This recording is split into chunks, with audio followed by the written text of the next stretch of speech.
Hello guys! So this season is really long. I've been sharing lots of cool builds. What do you think about a build that you don't see much in the wild, but that gives you 400% faster abilities? That's right, 400%, gives you access to Well of Radiance, one of the best supers in the game, especially in endgame.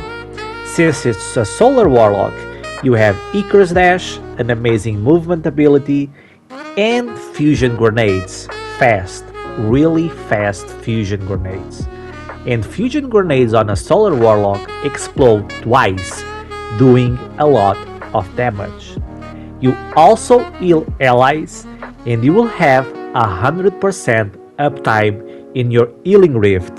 And allies don't need to be in your healing rift in order to be healed. And the best part about this, you don't have to kill in order to get all these nice buffs. Don't get me wrong, you're going to throw a lot of grenades and kill a lot of enemies. You just don't need to kill them.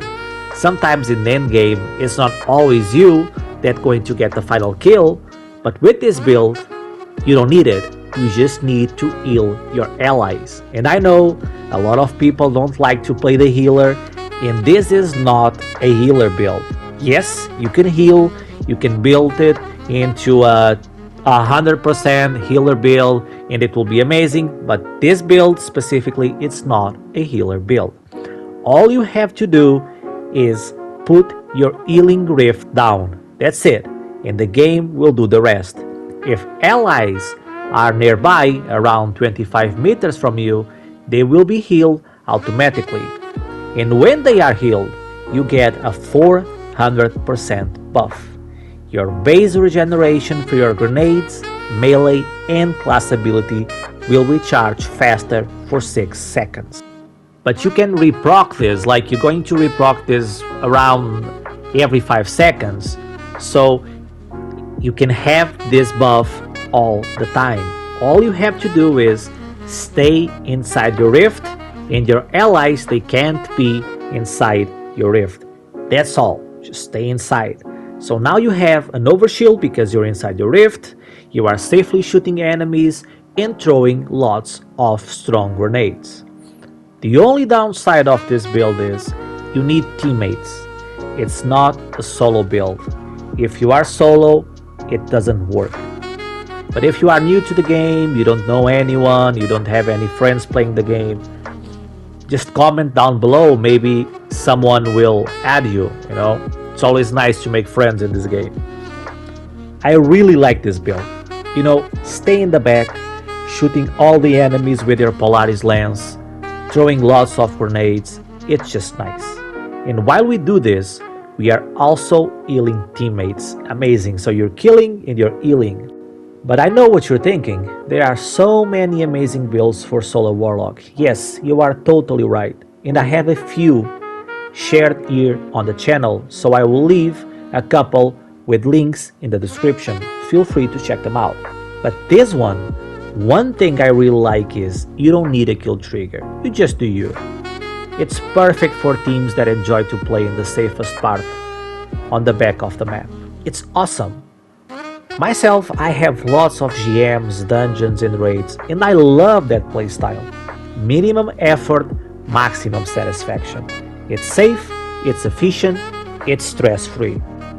So let's see how we get all this. We are using Boots of the Assembler.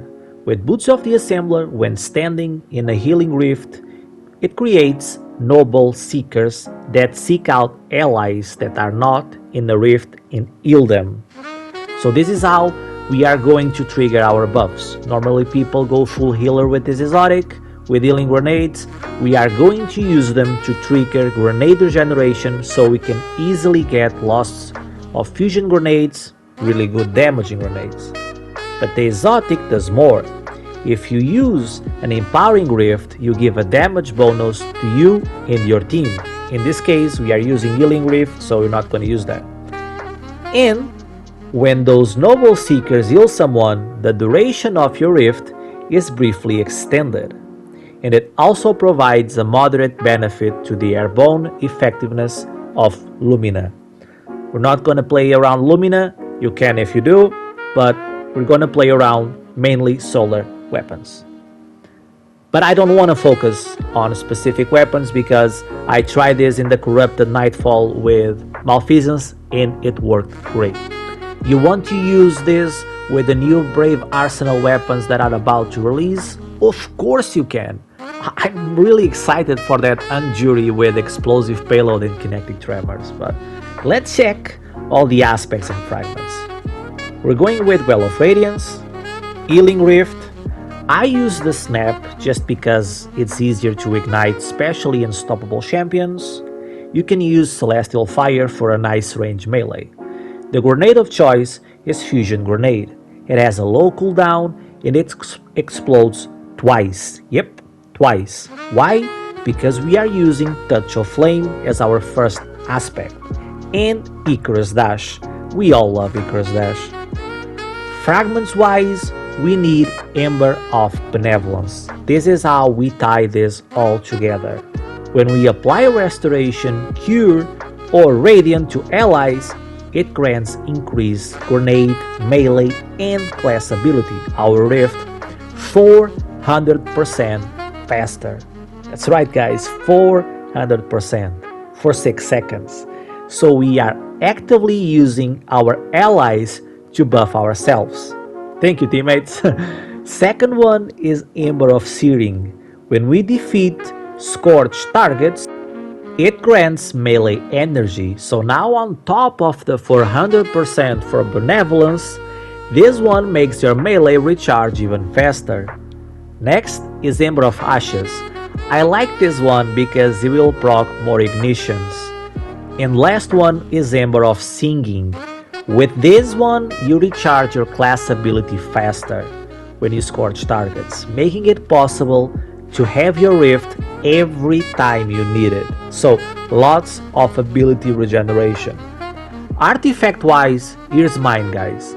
For this, Kindling Trigger is a must, so more Scorch equals faster abilities. Flint Striker, so you are always radiant. Revitalizing Blast, so now you can debuff champions and bosses, it's a 15% debuff. And Raise of Precision.